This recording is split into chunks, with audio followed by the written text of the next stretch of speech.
This is the Coach and Benway podcast. I'm Coach Red Pill. I'm joined by my co-host, as always, Dr. Benway. Dr. Benway, how's it going? And how have you been? Oh, I've been healthy. I just came back from a business trip, so I've just been up and raring to go.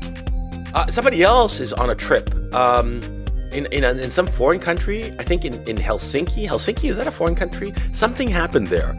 I don't know what. Can you please explain, help me? Because people are talking and yapping and yammering about treason and impeachment and selling out the nation. And I'm confused. I'm a confused little man. Help. It would seem that Pearl Harbor happened in Helsinki. Yeah. We just screwed up the coordinates. Yes. So essentially, the freak out occurred when President Trump said nice things about Vladimir Putin, or should I say, more specifically, said nice things about building improved U.S.-Russian relations. One generally would think that the two largest nuclear powers on Earth getting along wouldn't be terrible of a thing.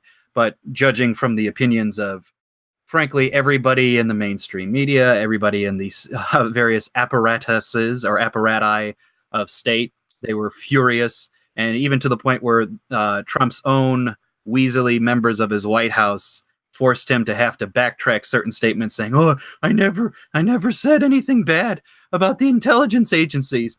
It's bullshit. We all know it is. But part of the thing that got me thinking on this one is that, and this may seem like a autistic thing, but I just felt like this is a perfect time for our podcast, for our listeners to say, let's actually go down through the fucking list of all the times that our intelligence agency had either done one of two things, sometimes at the same time, either completely fucked up on information or actively perpetrated activities that did not put their American people at heart. That we're not advancing the best interest of the American people. Yeah, I mean, look, the intelligence people, the CIA, the FBI, clearly, because after the Strzok testimony, I don't think anybody can argue otherwise that the FBI is in this deep state cabal. The NSA, the DIA, I mean, all these fucking people, they consistently fuck up insofar as their intelligence assessments are concerned. They consistently fuck up. They are consistently in favor of war as a solution to every problem. And the reason is quite obvious. Many of them are in the pockets of weapons manufacturers, and it is in their best interest for there to be constant war so they can have consistent sales of their weaponry and ever expanding. These fuckers are sucking from the government tit. That's what's going on. These guys are fucking welfare queens in nice suits. That's what's going on here. But anyway, about the intelligence, they fuck up all the time.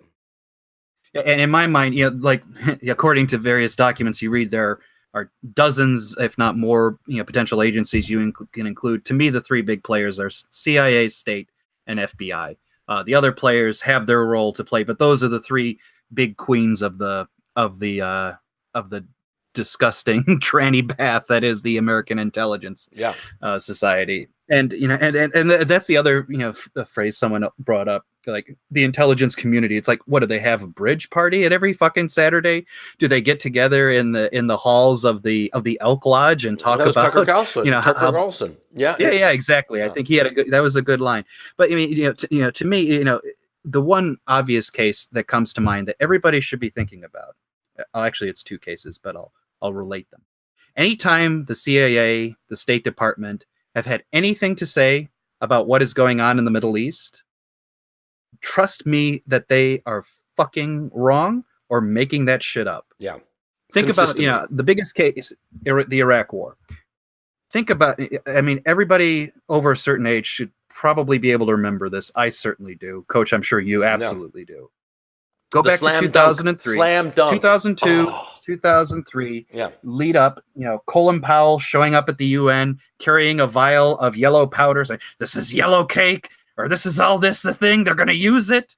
The famous statement in the dossier that says, they have, Iraq has mobile weapons platforms that can launch attacks on their nearest neighbors within 45 minutes. That, particular bullshit. It was all bullshit. I remember, what was the name of the guy, George Tenet? He was the director of CIA, right?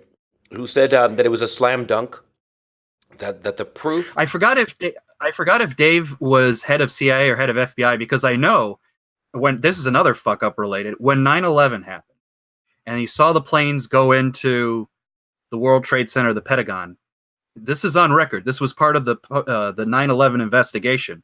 He apparently turned to someone and said, "Gee, I hope this wasn't those guys who we thought were up to no good in the flight training schools in Florida." Yeah. In other words, they had the information that they knew these guys were up to no good. They were going to put the country at risk, and they're like, "Oh, gee, I hope it isn't that." Yeah, Dave, I hope it isn't that. That'd be a real fuck up, wouldn't it? Yeah, exactly. They've been consistently wrong. Look, whenever they talk about a country, I mean, the U.S. intelligence services, excuse me, whenever they talk about a foreign country that I know of, they consistently get it wrong. They consistently get it completely wrong. Shit, I'm in Ukraine, right? And they keep talking about the pro-democracy forces and how they overthrew Yanukovych and all the rest of it. You know, everybody here in Ukraine thinks that Yanukovych and that whole crowd, they were all like fucking corrupt. Okay, I mean everybody thinks that Ukrainian politicians are all corrupt, and this Yulia Tymoshenko, right? Everybody knows that she's corrupt to the gills, right? And she's held up by McCain and all those warmongers as paradigms of virtue, some nonsense like that, right? Because it just advances their agenda, their war-hawking agenda, their chicken hawk agenda, because these fuckers are just a bunch of cowards as far as I'm concerned. I mean, I just can't stand them because what? Go ahead. The Ukraine is one of the most beautiful examples to go through because of it just highlights a few things that I want to keep in mind. Number one, whenever the State Department would come out on Ukraine, they got away with saying an incredible amount of bullshit that they never had to back up. Statements like, the Maidenform protesters are, standard bearers of democratic liberalism, when in fact they're some of the biggest proto-Ukrainian fascists you could ever encounter. They would go around and say Russia's moving tanks into the Ukraine, not talking about Crimea, moving it into the Donbass region, or at least the East Donbass region, and all of this. Basically making claims that they never had to back up. And here's the thing I want you to keep in mind. Just think of this logically. Whenever something is big at stake, and I can make claims that will move the world to whatever I want, and I'm never expected now or in the near future to ever cite a source to prove what I'm saying, do you think I'll run the risk of saying shit that I'll never back up, or things that I know aren't true just because I know it'll still get what I want done? You're goddamn right you're going to say that. Yeah. And it's happened all the time in the Ukraine. Constantly. No, not just the Ukraine, in every not just the Ukraine, but everything. They lie about every fucking thing. It's exactly like the Mueller indictments, right? They indicted 12 Soviet GRU officials. No evidence, none whatsoever. They just said, no, it's them's who did it, and no evidence. They nothing. said explicitly in the paperwork behind that there was no specific evidence of collusion. They say it in the fucking brief that says we're going to charge these guys. Yeah. So what the fuck is the purpose of going after them? Yeah. The mandate is broad. I mean, and the other, little details, like I remember, it's funny how many people were laughing this off in the Obama era, which I thought was ludicrous. Is remember in Libya, the American ambassador to Libya, after we decided that, getting rid of Muammar Gaddafi is going to be a good thing. Yeah. American ambassador, I always forget his name, the one, the Benghazi affair. Yeah. He was attacked. The embassy was attacked. He died. I think probably some other people died, but I know at least the ambassador was killed. And everybody was, the Obama administration's immediate response was, well, a bad American movie about Muslims did it. You kidding me? And like, oh, we're not going to investigate whether we told the the security to stand down or not, or don't worry about it.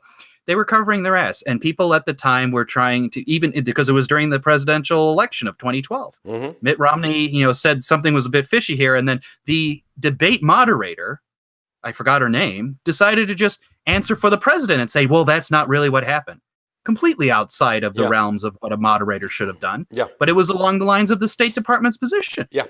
Do not question this. Do not question your authority. Your betters know better than you. So shut the fuck up. Pipe down, sit down, and shut the fuck up.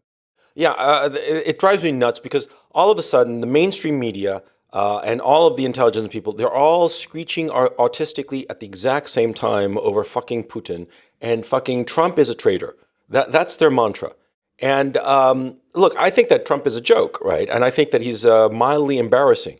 But his performance at Helsinki was par for the course, really. It was just another Trump, sort of like cringe fest as far as I'm concerned, because I find the guy cringy, okay? And I know that a lot of our audience loves Trump and think that he's the God Emperor and he can do no wrong. I'm sorry, I think that that's bullshit. I think he's a very clever guy.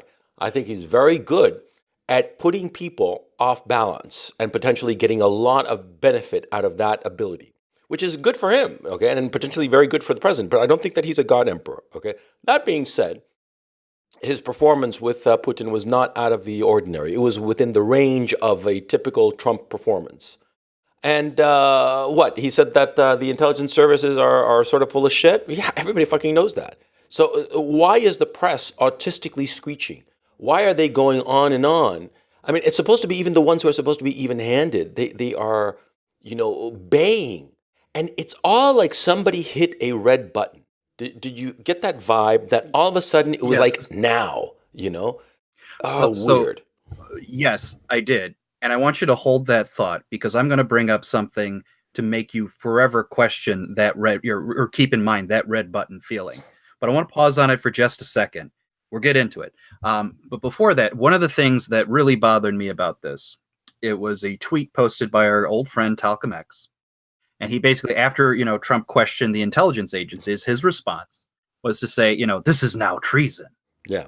Here's what bothers me. The definition of treason in the American Constitution is essentially saying aiding comfort to enemies of the country.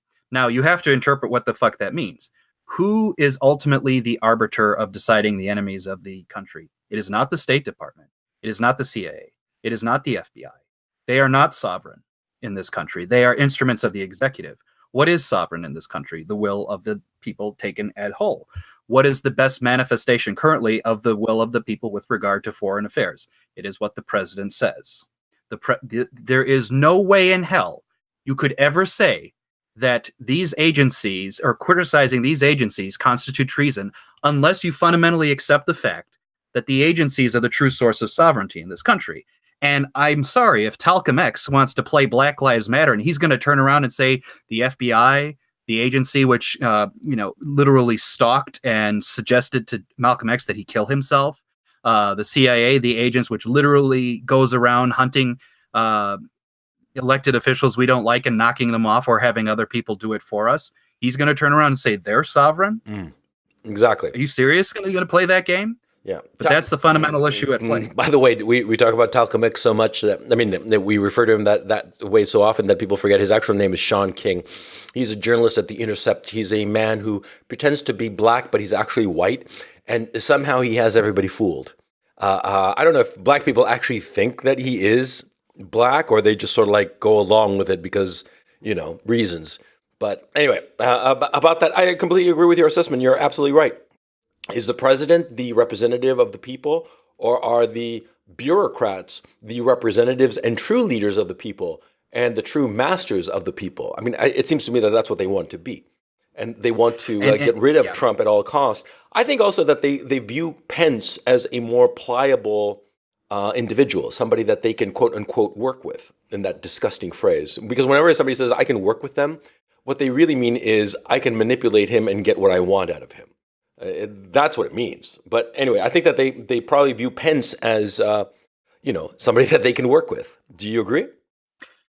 Fundamentally, I do, or at least that's the attitude they have. I mean, it's kind of TBD to a certain extent what Pence would do or not do. One can think one way or the other. I kind of leave it aside for a moment. I actually think what it does kind of illustrate to me, and it's particularly when I see people on the right wing side responding to this. Left wing is just opportunistic; they'll use whatever argument they have that isn't the ground.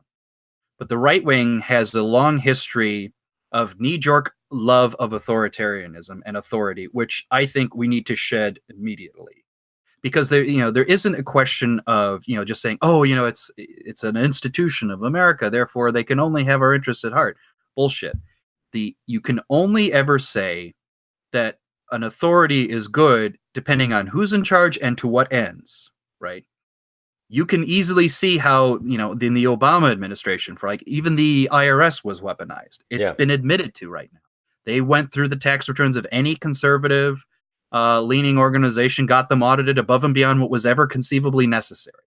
Things can be weaponized. Any authority can be used to nefarious ends. And the more important issue is that the longer you allow an agency of any kind, very strong authority, which can never be questioned, does never have to really have any oversight over it, and has a budget that's effectively secret and unlimited, or at least very few restrictions on it, I guarantee you they're no longer going to have your interest at heart. Yeah. And that'll be the next topic I get into, which is the examples of their abuses. Yeah. But that's definitely the concern I have with people on our side.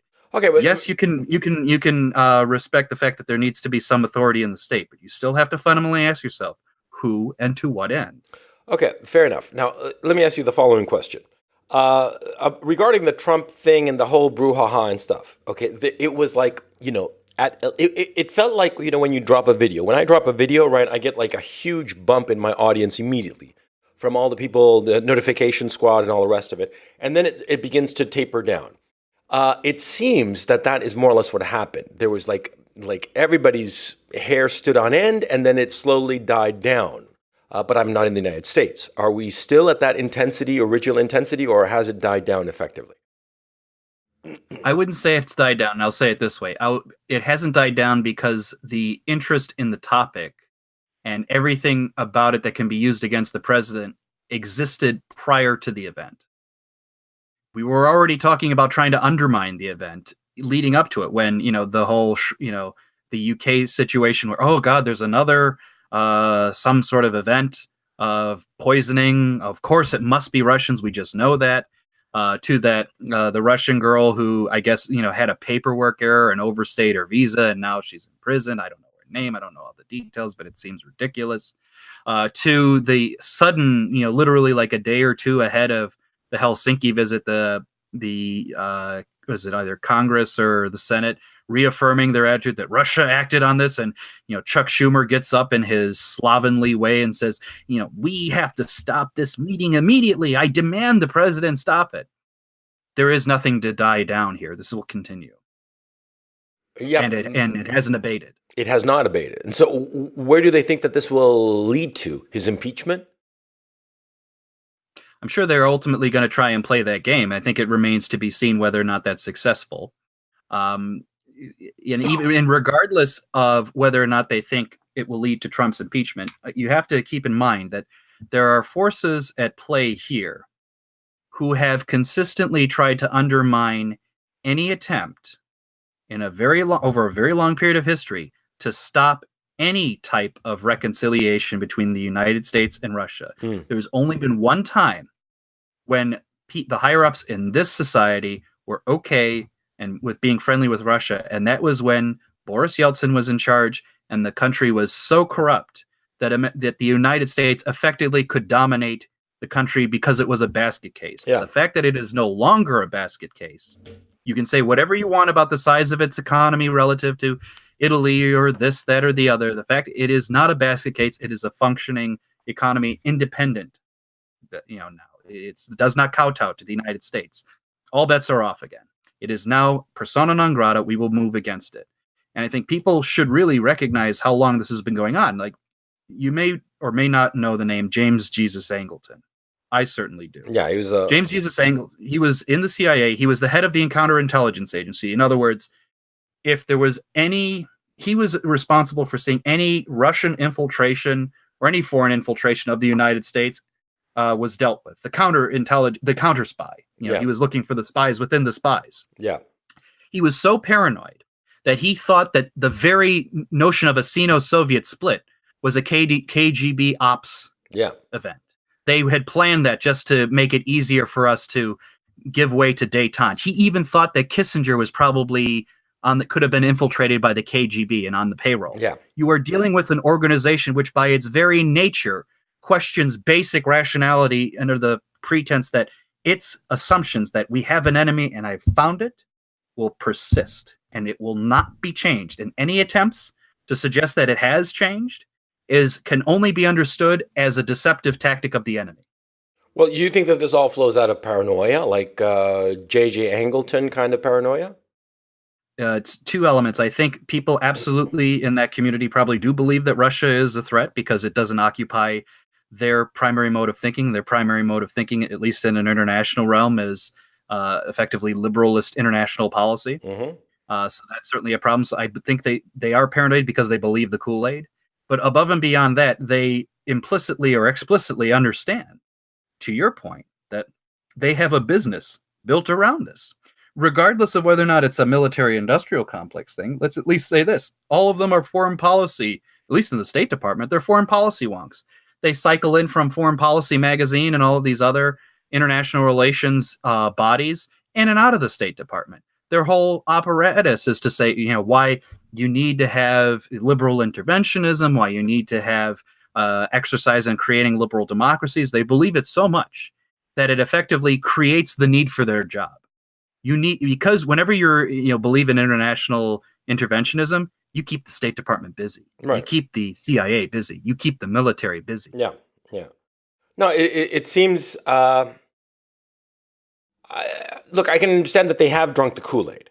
Okay, but this Russia paranoia, there seems to be more to it than merely that they drank the Kool-Aid. It seems to me that there's money being exchanged. There's something going on that we don't see. Also, the other obvious fact, by the way, is that all of the press is going, hell-bent for leather on this shit of Helsinki and treason and blah, blah, blah, and the Democrats too. And it's obvious because they're trying to position themselves for the November election, because I suspect that the private polling that they're doing is catastrophic for the Democrats. I think that they are really hurting. I think that there's going to be the reverse of a blue wave. The fact that they're distancing themselves from the establishment, is distancing itself from Ocasio-Cortez, is extremely interesting to me, because I think that the establishment Dems realize that the Democrats as a party are going to lose fucking huge, and they want something that they can rally the troops behind. Because, when they get to the ballot boxes in November, I think that it's going to be catastrophic. And also, the thing that I have to keep in mind, and I have to point out, 1/3 of the Senate is up for grabs come November, right? But the problem is that of that third of the Senate that's up for grabs, a majority of them are Democrats. And of those Democrats, a majority of them are in seats that are vulnerable. So they could get their asses handed to them come November. That's why you don't hear them saying that they want to postpone the confirmation of what's his face, the Supreme Court nominee Kavanaugh. They don't want to postpone that because they're not calling for the postponement, because they might even be concerned that they're going to be even a weaker position in November than they are today. So I think it's I think that this is part of the Democrats and the press. I think that the press are aware of the weakness, the true weakness of the Democratic Party. And I think that they're scared shitless that come November, it's just going to be the opposite of, it's going to be a red wave that is just going to just demolish the Democratic Party. And to tell you the truth, it seems so. There's the vibe that the Democrats they're not running on anything except we hate Trump. Is this an accurate assessment in your eyes? I mean, that's partially true. I ultimately don't know. I can see it going either way. I'm worried about certain public, what seems like boots on the ground motivation on the one side versus the other, frankly. But there's certainly elements to believe that they're going to overplay their hands on this front. But I think above and beyond that, because I don't think it's accurate to really consider this attack on the president's attitude towards the intelligence agencies as fully a ops by the Democratic Party. Certainly they have their role, but I think their role is they happen to be in opposition and useful crutch. Hold on a second. No, let me finish. So there happened to be a useful crutch for the greater powers that be. Yeah. I think at the end of the day, the real motivating factor behind the attacks on Trump for these intelligence statements are the intelligence agencies and the apparatuses themselves. They have been fully ensconced in this era. They've never been fully questioned. Anytime someone runs against policies of interventionism or, whatever, their wars, that the politician almost invariably is forced to change his tune against that. It's very common. The past 3 presidents have all run campaigns against intervention on some way, shape, or form. 2 out of the 3 have fully reversed their positions on that matter. Trump is kind of holding on by tenterhooks to a certain extent. But one thing, I wanted to go back to, because I said hold on to that thought, because it will come up. The whole red, like you said, the red button, and the media already kind of played their, the same role and said the same thing. Have you ever heard of the concept of Operation Mockingbird? I might have. It rings a bell, but I don't recall it specifically. The origins of this go back to the early 50s. This was exposed, during the 70s. This was exposed as true. Operation Mockingbird was a large-scale CIA program to effectively infiltrate and influence and get friendlies, initially in foreign media, to get information to the CIA, but also push information out from the CIA, to expend propaganda into whatever target environment they needed to send information to. Now, what ultimately was happening here, what came about in the 70s, because it was after the Nixon event, the Watergate hearing, is that there was a committee formed, the Church Committee, to investigate a whole number of government activities or potential excessive uses of power. And it was brought to light that a lot of this shit was going on, and there was a concern, and that this was going domestically as well. Seymour Hersh reported about this, said like they were probably going to reveal that there was a lot of domestic surveillance and information communication happening in the 70s.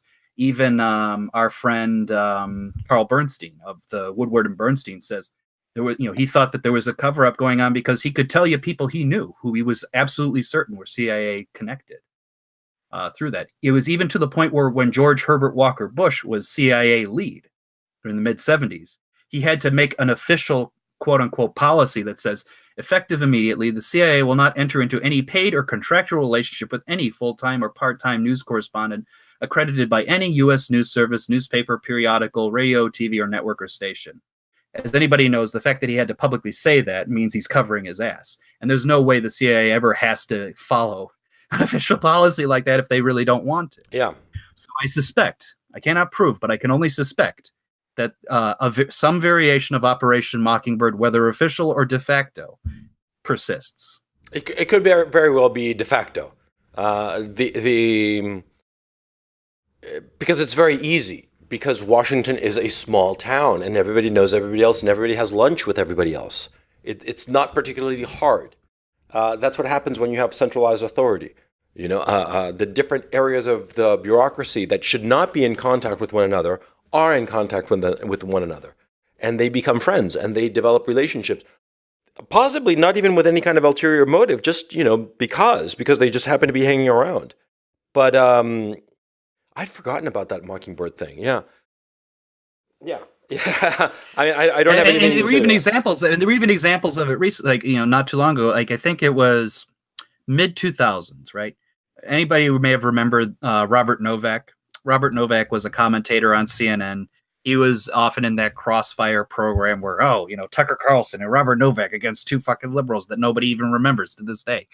And well, anyway, Robert Novak got himself into a scandal because he supposedly outed CIA agent Valerie Plame, and it was a big fucking scandal. And what it brought up attention was there have been programs in place that literally overprotects CIA agents. But what it also demonstrated was that Robert Novak had this information ready to hand, could throw it around left, right, and center. They all share information with each other whenever they want. Whenever you hear off the record shit, sometimes the CIA is intentionally setting this information out there to affect policy whatever ways it sees fit. Well beyond its charter, by the way. But that's the thing I don't understand about so much of the CIA's activities or the intelligence community's activities. They go out of their way to push specific policy, ideas that are wrong. And they have clever people there. These clever people... No, they don't, actually. Well, you think that they're just morons or what? They have, and I heard this from folks who've worked with them or associated with them and the various government intelligence agencies. It's hard for them to recruit the talent they need. They don't pay nearly as well as they can anymore. They know people can make more money, particularly on the digital encryption stuff and the digital whatever hacking skills they need. They can get their much better business elsewhere. So they're forced to either hire second-rate talent or, ironically enough, spend more through consulting contracts, because this is the fun thing about bureaucratic processing in these places. Even though it ultimately costs them more to hire a consultant, it's easier bureaucratically to do that. So they do that rather than spend more money to get in-house talent. So there actually is one could argue, a significant intelligence gap, especially in the past several years, or maybe in the past decade. It's just harder for them to recruit people who really know what the fuck they're doing. And for a long time, they were getting a lot of their talent based on the sort of boys club of Yale, Harvard, Princeton. That was their core group. It was your civic duty of the wealthier son, maybe the lesser wealthier sons of the families. Just like in the olden days, one son would inherit the lands of the father. The second son may become, a cardinal in the church.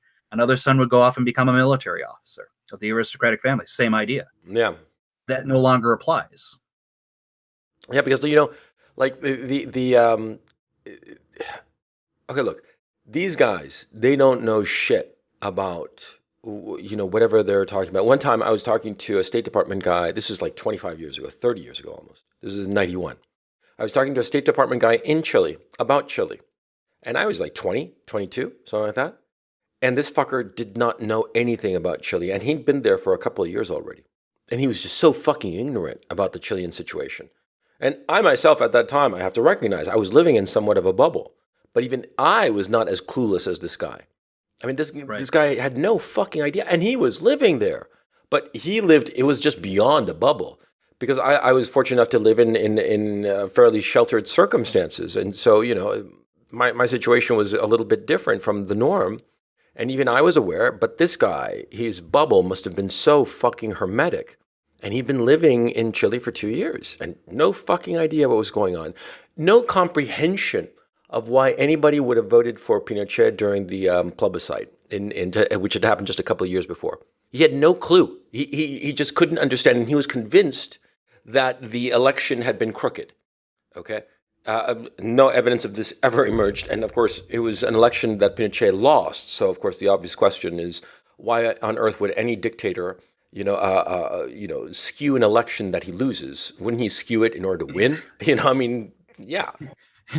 Yeah, he could easily retire on his own recognizances. He doesn't need to have a plebiscite to do that. Yeah, exactly. And so it was sort of like a weird situation. The guy was insisting, and I thought it was bizarre. It was just because as a 22-year-old, and this guy was like in his late 30s, and I was a 22-year-old kid. Even as a 22-year-old kid, I thought this guy is a fool.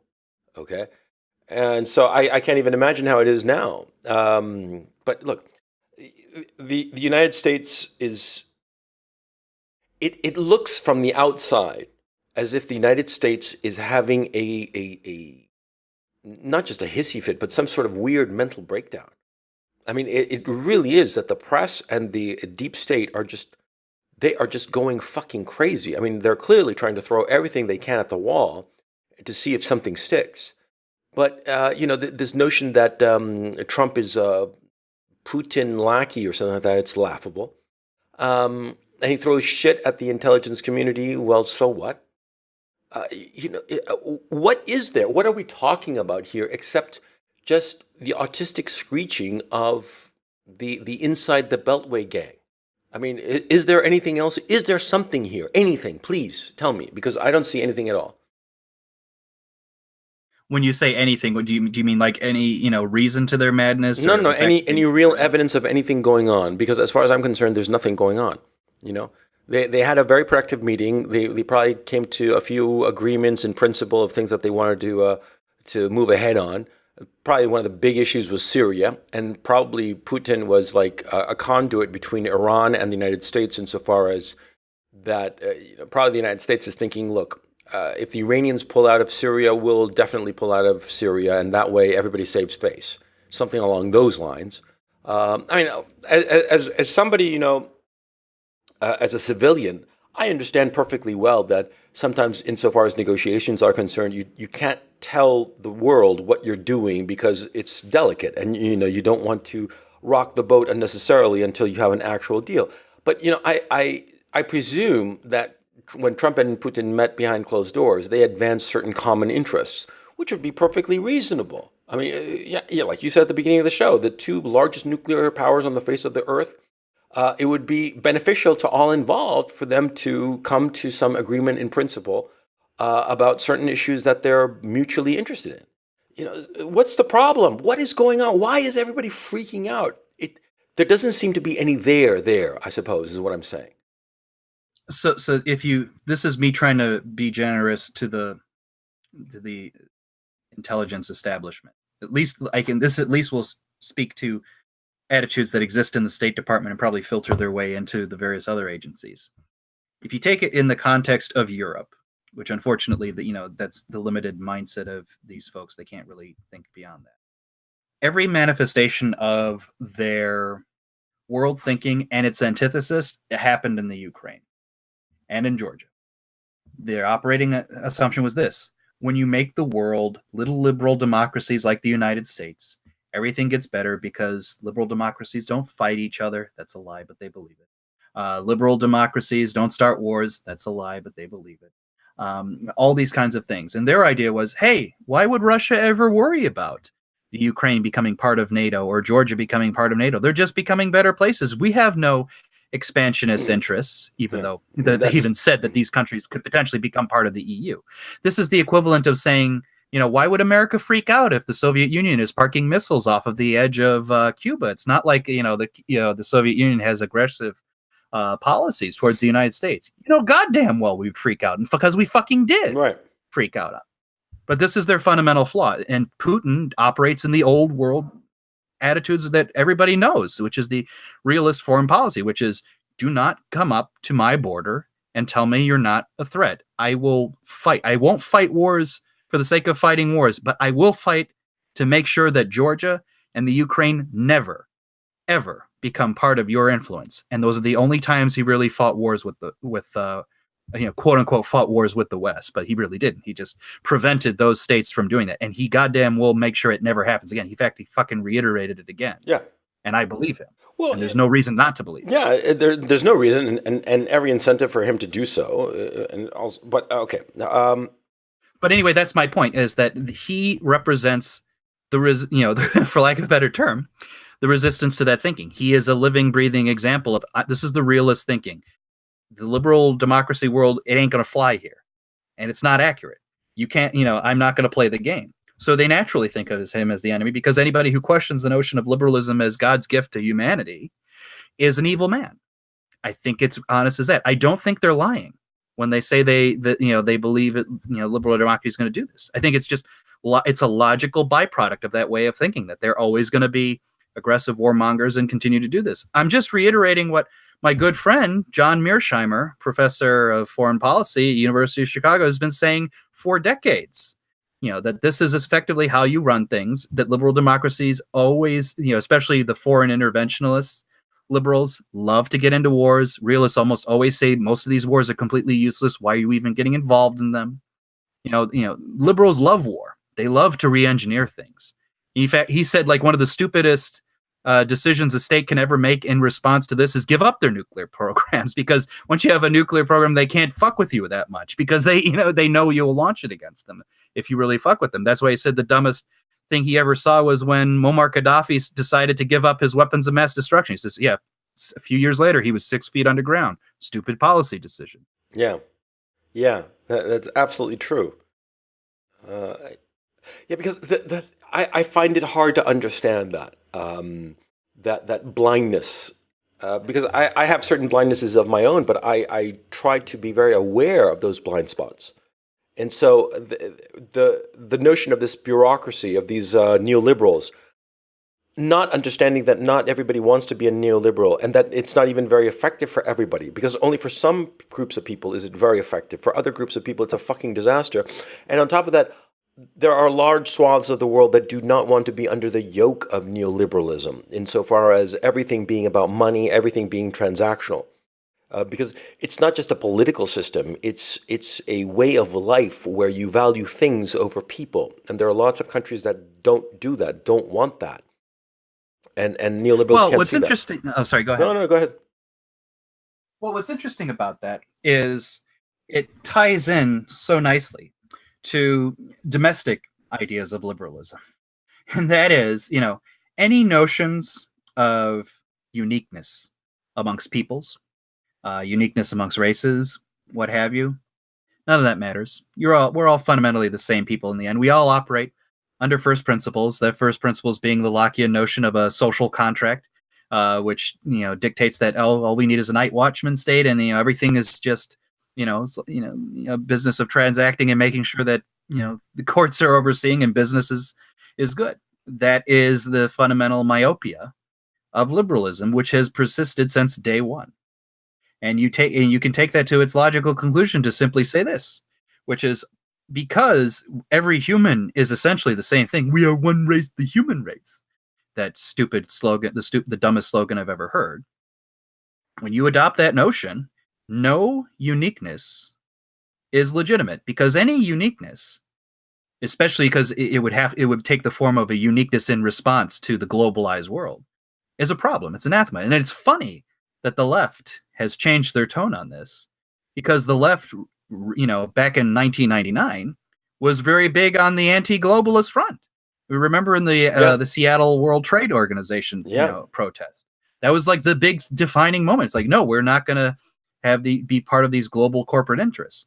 But now they've fully adopted the idea that, like, not only are we all unique, but we're also, not unique, we're all just the human race, but we're also simultaneously, we can be whatever we want to be. We're just fluid individual agents going around, being able to be interchanged our own body parts at will, which also translated larger means any one of us can be interchanged with any other piece part that exists on the planet.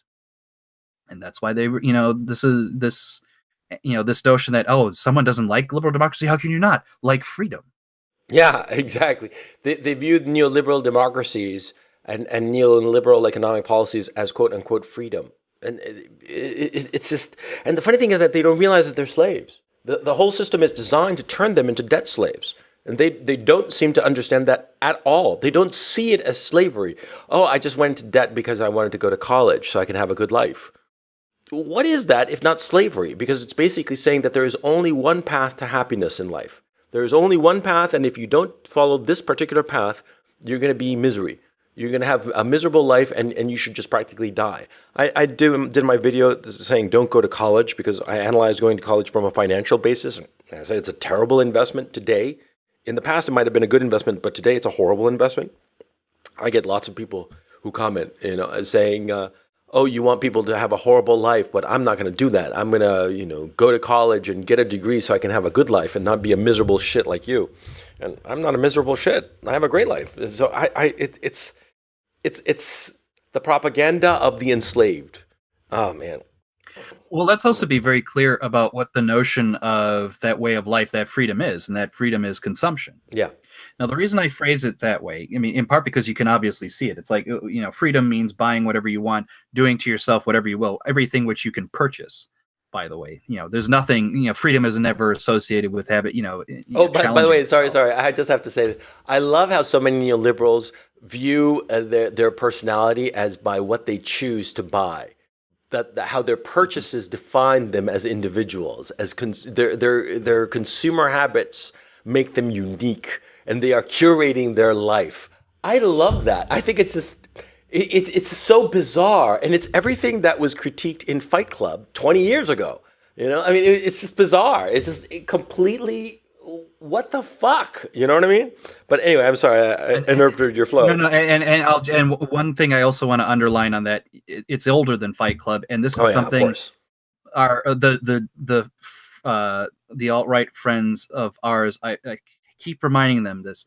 Just because you read The Culture of Critique does not mean you understand the Frankfurt School. The Frankfurt School was articulating this very idea, the consumerist society and how it destroys the true manifestations of individual freedom, well in their early days. Don't just assume because they're a bunch of Jews talking that they don't have anything that you can understand. Please, read that book critically. And you can always read the Frankfurt School critically. It's the very fucking reason that they call themselves the critical theory school. But, there's something to learn from them. But anyway, that's my rant done. What I also wanted to say was this. What I fundamentally think as freedom was more along the lines, we may have even discussed it.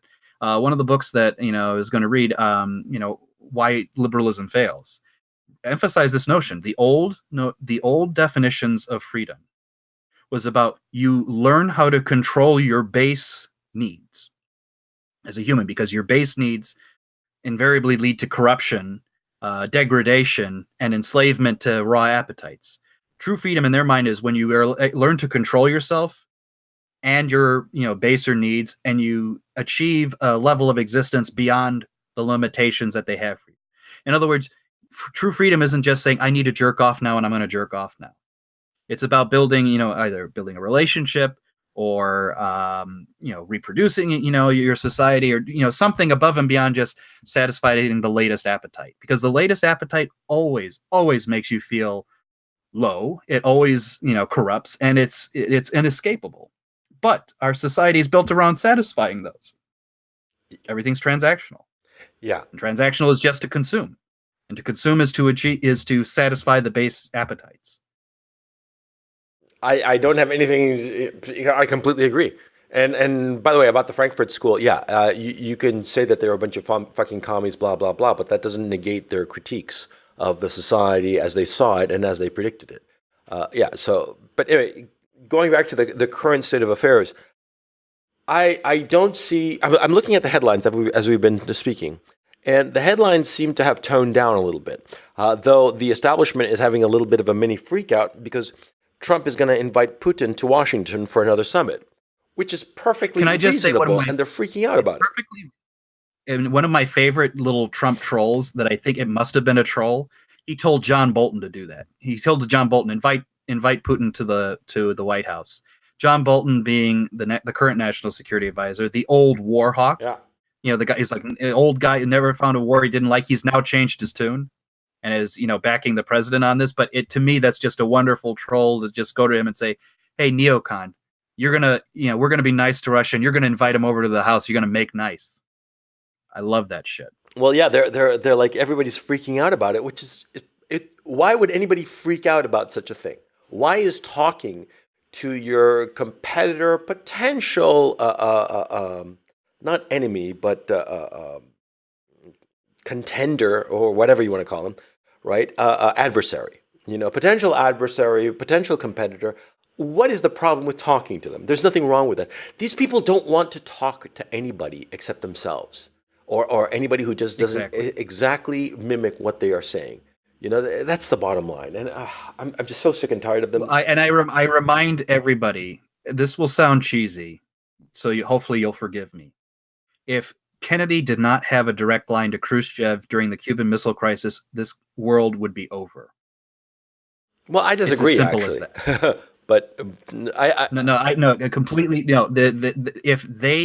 if over the wire Khrushchev did not give Kennedy the feeling of an out, it would not have ended well. Oh, no, I didn't mean that. I completely agree with your assessment, but what I'm saying about nuclear war, when I was young, I was very afraid of nuclear war. I thought it was, the nuclear war would be the end of the world, and the world would be one red ball, and that would be that. Having traveled around the world, having seen how big the world really is, I've changed my mind. I've changed my mind, and I've come to the conclusion that it is not. It's not that clear. If there were a nuclear war, I don't think it would be the end of the world. Because look, here in Ukraine, you can have tours of Chernobyl. And Chernobyl was one of the worst nuclear accidents in history, right? The worst nuclear accident in history, rather. And things are growing. Things are fine. This is something else. This is a much macro. I mean, I'm stepping way back from the canvas to get a really big macro view. But the things that we are doing in this world are fairly trivial. And the notion that the Earth will, that human beings' actions can somehow destroy the Earth, I think that's a laughable notion. And it's just based on arrogance, because the Earth has been destroyed, quote unquote, multiple times in the past, and it will be destroyed in the future. We are actually, our very existence is creating a destructive layer of the Earth, right? Just as there's like the CT boundary, right, which was when like some asteroid struck the Earth and destroyed all living things or most living things on the Earth, right? They're talking about the Holocene boundary, the Holocene being the period of existence of human beings. And they're talking about how in the future there will be a Holocene boundary where millions upon millions of different species will have died, but others will flourish, right? And it's just going to be another transformation of the Earth. The things that we're I think you may be misinterpreting what I'm saying. When I say that the world would be over, I do not mean that the various animal species. That's not the world I'm talking about. I'm talking about the human world. I don't even think that. I think that humans are a lot tougher and more resilient than you think. And I know it sounds kind of crazy to say, oh, nuclear war is not such a bad thing, but basically that, it's a horrible thing and people would die and suffer, and that's not something that we want. But I don't think that we should be so terribly afraid of everything. And we should sort of like step back and realize what's really important and what's really not very important, okay? Insofar as what's going on here with Trump, it's just a lot, it's basically a tempest in a teapot. Okay, because at the end of the day, what happened? Was anybody killed in this whole situation? Did the end of the world happen? No, it was just, a couple of politicians met and a whole bunch of other politicians had a hissy fit and didn't like the fact that they met and they got along relatively well. That's all that happened, right? I don't think that this long term actually is going to have much effect, because Trump is very, very good at just ignoring downswings and just moving forward. I mean, that's what it seems to me is going to happen, that he's just going to ignore it and, he's just going to sail on like a big ocean liner that bumped up against a dinghy, that's my vibe about the situation. Do you think that this is going to change anything, or do you think that this actually had any kind of effect long term or medium term?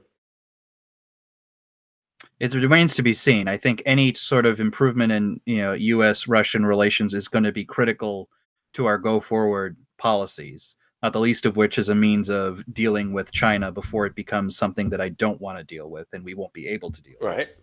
And that I would like to see. And I think if we continue to, and this is where the true treason comes in, if the unelected intelligence community continues to undermine the elected president on this matter, the people who report to him, who he has the power to fire at leisure, they only have policy because of him. If they continue to undermine that policy and undermine it in a way that's delegitimizing or making near impossible good relations with Russia, that will be devastating ultimately in the long run. And even if it's not about nuclear war, even if it's just Russia says, okay, America keeps telling us to go fuck myself, you know what? China's looking a little bit nicer these days. I'll help them out. Maybe I'll take a few other friends with me to help them out. That I don't want. And nor should anybody want. By the way, something else that struck me while we were talking. Do you think that this might be the flames being fanned by the Chinese? The Chinese have a lot of intelligence stuff going on in the United States. People don't want to talk about it, but China has a whole boatload of stuff online and also people on the ground, infiltrators and what have you, all over the place. Do you think that the Chinese might have been influencing this, of like fanning things and spreading money around so as to get the press more riled up over this issue? Because really, for the Chinese, a U.S.-Russia alliance would not necessarily be a good thing, because automatically between those two countries, the United States and Russia, they have a huge chunk of raw materials, of commodities markets that could be really detrimental to the Chinese economy. You see what I'm saying? So it's certainly possible, and the Chinese, I think, have been historically much more aggressive than the Russians have been on influencing things. Russia may try to influence elections with some cheaply bought Facebook ads, but China is trying to infiltrate, like high level technological and military designs, and have succeeded in doing so on a number of occasions. Yeah. We seem okay with president talking to them whenever it so well pleases. I think that's in part because a lot of people make a lot of money off and have historically done so. Even if all they do is just produce their shit there on the cheap, that's making money off of China. I think at the end of the day, I still think, the fundamental driver for this is, the old attitudes of a lot of the neoliberals, frankly. And part of the reason the neoliberals were for a long time okay with China, because they said, well, we got China hooked on capitalism. It's only a matter of time before the communists fall. And I think they're coming to realize that is no longer going to be true, or that it's never should have been interpreted as a real outcome. Like I said, I certainly can believe that the Chinese want to not see Russia and the United States together, because I still I think that will be the key piece of the puzzle in containing and hopefully forcing China to go back into its little Confucian shell where it belongs and to remain there for time immemorial. But ultimately, I don't know. Yeah. Well, I'm sort of like played out on this topic. I mean, like, I have to admit, I was just amazed by the hysteria. That's the thing that really struck me. The hysterics of the mainstream press and the hysterics of CNN, even Fox News, they were all hysterical. The only one who seemed like more or less on the ball was Tucker Carlson. I can't think of any other news person who just made even a bit of rational sense. They all seemed crazy. I mean, like, they look like crazy people to me. And so I was amazed by that. And I hope that this doesn't really influence anything. I hope that people are smart enough to realize at this point that the mainstream media is just full of shit. Well, like I said, I think they just have too many friends in these various organizations. That's how they get their feed of information. I mean, like, think about when you're like a newspaper reporter, your whole idea is, I got sources that can tell me things. And you have friends in these agencies, and you all went to the same general schools. You have the same basic education on the same bullshit, and you tend to believe the same things. So I think that's why Operation Mockingbird exists, whether or not there's an official rule to say Operation Mockingbird requires you to do X, Y, and Z. So that that's, I think, the way of it. The one thing that really annoys me to this day, and we've already mentioned how the intelligence agencies, in addition to fucking up, really don't have your interest in mind, especially through things like Operation Mockingbird. But one of the things that annoys me is just how much shit they've gotten away with when they do shit against the United States citizens. And this is the thing I wish people would rail against more. I'll give you an example. How many times do you think the government has publicly acknowledged that they did some sort of biological test? By biological tests, I mean germ warfare related tests on American citizens. How many times do you think they publicly admitted to it? Probably never. 239 times. Oh, Jesus. Okay. No, I thought that they would just deny. But okay. That's just what they admitted, including two incidences which I think are really worth attention. One was a military ship off the coast of San Francisco decided to spray a bacterial agent into the atmosphere or into the water supply just to test how it would spread. One person, I think, ultimately died from that infection. But that was one such test. It's a mass test. Like, the whole city was a guinea pig to see what was going on there. Another example was they decided to take a troop of black soldiers and decided, well, you know what? I wonder what happens when syphilis travels through a platoon of soldiers. Let's get a bunch of these guys and let's just see what happens. Yeah, that one I knew. The one about spreading bacteria in San Francisco, I did not know. But I mean, just oh God. And why do I bring up such sensational things? But like it emphasizes how disgusting it is to me to see news agencies, the newspapers like the Washington Post, whose byline or subheadline is "Democracy dies in darkness." Oh God, yeah, that's to post so opinion pieces like "Thank God for the deep state." Yeah, thank God for the deep state. Thank God for the deep state. Yeah. Thank God they took those 239 times to test germ warfare, because how else would we know how the germs would go? Yeah, because syphilis, we don't know. Thank God they did MK. Yeah, exactly. Thank God they tested syphilis on black people, because God knows what's going to happen when they really spread it around. Yeah. Thank God they did the MK Ultra test on Teddy Kaczynski, because God knows what would have happened if we didn't test him. Imagine how much bigger the bombs would have been if we didn't fuck with his brain. Yeah, what was that all about? People keep telling me about the MK Ultra test. What the fuck was that, to tell you the truth? So MK Ultra was a CIA mind control program The idea was to use, mind-altering drugs of some kind to see if they could either control what people were being able to say, or whether they were being able to influence what people say, or even to like some crazy theories that it was related to being able to mind read other people. I think it was just generally a mind control program, and it was tied to various research departments throughout the various colleges on campuses. And basically when Ted Kaczynski, I think it was either when he was at Harvard or whatever school he was at, one of the professor decided to test him on these various drugs, and they had 200 hours of testing on him. I have a feeling it affected his brain. I just have a suspicion. 200 hours, yeah. 200 hours of testing. Wow. On God knows what they shoved into his ass, but I guarantee you it wasn't good. 200 hours of testing, that is a shitload of time. Good God.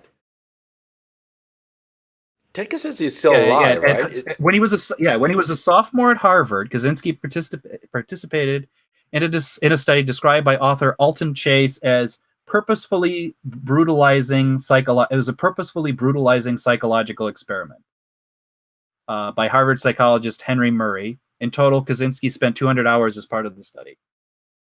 And presumably he was not the only one who was on the study, right? No, it was hundreds, if not thousands, of people were involved with the program. What happened to those hundreds of thousands of people? Did any of them go as nuts as him? That I don't know. I have never really fully studied the MK Ultra program, but is there some list certainly has of people, MK Ultra alum who became famous later in the years? Ken Kesey was apparently a subject. Fuck you, Ken Kesey. No, Ken Kesey volunteered for MK Ultra involving LSD. God knows how that turned out. Apparently a number of singers. Robert Hunter? I don't know who that is. No. He was associated with Jerry Garcia and the Grateful Dead. So basically, I think one could argue that the CIA may have went about in a roundabout way to try to improve the American music scene through LSD. Well, basically, you could say that the CIA was responsible for the Summer of Love. What the fuck? No, that's kind of insane. I mean, that would be actually interesting to find out who were the famous alums of this MK Ultra program. Ted Kaczynski, one of the dead. Who knows? Ken Kesey? That's actually a pretty interesting roster of alumni, to tell you the truth. And the reason, again, one of the reasons I bring this up. If you think about what's at play here, these various tests, what does it say about the relationship of the organization that oversees it and the people who participated, the subjects, the Ted Kaczynskis of the world, the Ken Kesey? The relationship is between master and object. You're a guinea pig. You are an animal I can have used at my disposal whenever I want. And of course, I can easily imagine, and I would suggest everybody keep your eyes out for this in case you make this argument that the CIA has done bad things. People will turn around and say, well, it was good that they tested on these places because we had to prepare in case someone did something bad. So, if we lose a few people for the safety of the whole, it's okay. Remember that thinking, because they treat you, if you want to be treated as an animal, you will be treated as an animal. And on that happy note, I think that we'll call it a podcast. Because, it's all very depressing, to tell you the truth. And by the way, to my listeners, I just want to say one thing. My apologies today. I don't feel that my performance was very good today. Because to tell you the truth, I'm a bit under the weather. And, I just started getting a cold. And so if I was not as up to snuff as my dear esteemed partner, please forgive me. And it was just a one-time thing. That's all right. I was filled with more than enough piss and vinegar for both of us on this one. Yes, you were. Yeah. Well, it's understandable. Used to be just vinegar. But no. It's. I hate the fact. I hate this ganging up, because there was not one voice that was in favor of Trump. Not apart from Tucker Carlson. Nobody. Usually when there are disagreements, there's like one group of people are in favor and one are against, right? But here, no, everybody was just shitting on the guy, and I don't see that his performance was that bad. And so I was like, who are you fooling here? What's your game plan? It doesn't make sense. And it just revealed to me that these people are all on the same page, and they all agree, and therefore they are presenting bullshit. There's not true competition for information. They're trying to suppress any divergent point of view. And that is what bothers me most of all of this situation, that it exposes the fact that there's no room for divergent points of view. And anybody who is divergent is going to get squeezed out. I'm counting the days before Tucker Carlson gets squeezed out, to tell you the truth, because he is clearly becoming more and more red-pilled. And so the issue becomes, when are they going to get rid of him? You see what I'm saying?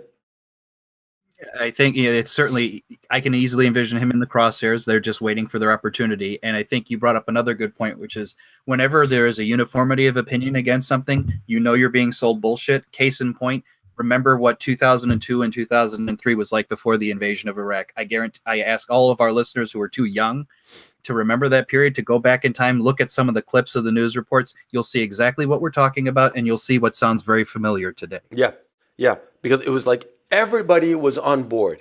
Everybody was like in lockstep insofar as the Iraq invasion. Everybody was saying the exact same thing, sometimes with the exact same words. And at that time, I was really busy with my own stuff, in real world stuff, so I wasn't really paying attention to the news.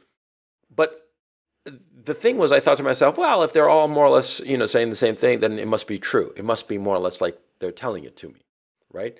And that's the thing, because my point of view at that time was as a normal news consumer, glance at the headlines kind of thing in the morning, listen to the morning radio on the drive to work or whatever, and not really focus and dig down and dig deep, right? And I was convinced. And so I'm thinking to myself that so many normies must be convinced that Trump is some sort of, traitor or whatever, just based on this just clearly false bullshit that is being spread around like so much manure on a field. You know what I mean?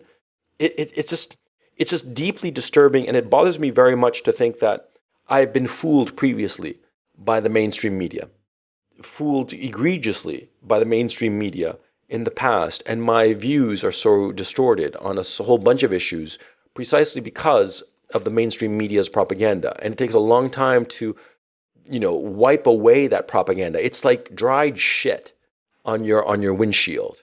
It takes a little bit of effort to wipe it away, and that's the feeling I get insofar as so much going on. And now I see this, that they flung some more shit at my windshield, right? At least this time, I know enough to know that it's bullshit, but a lot of people don't. That's the thing that frightens me, to tell you the truth, because most people are normies.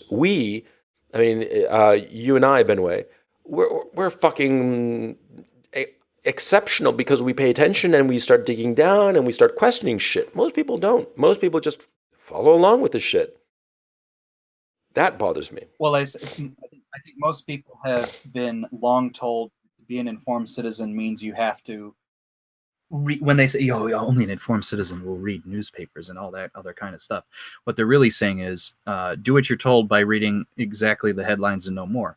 You're more of an informed citizen, ironically enough, when you either read critically or, frankly, just don't accept, what they give you just puked up at you, because sometimes it frankly is puked up right now. So if you're not reading the New York Times constantly, you're not reading the Washington Post like the Bible, you're okay.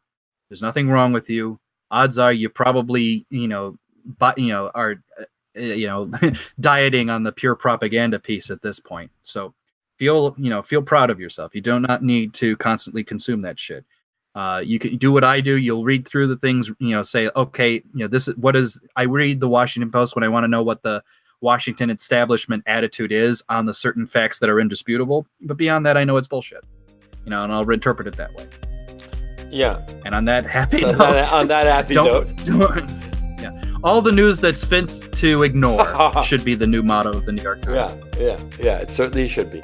So on that cheerful note, we're going to bid you a fond farewell. It's been the Coach and Benway podcast. I'm Coach Red Pill, and here for my co-host, Dr. Benway. I want to thank you very much for listening to us, and we will see you soon. Take it easy. Later.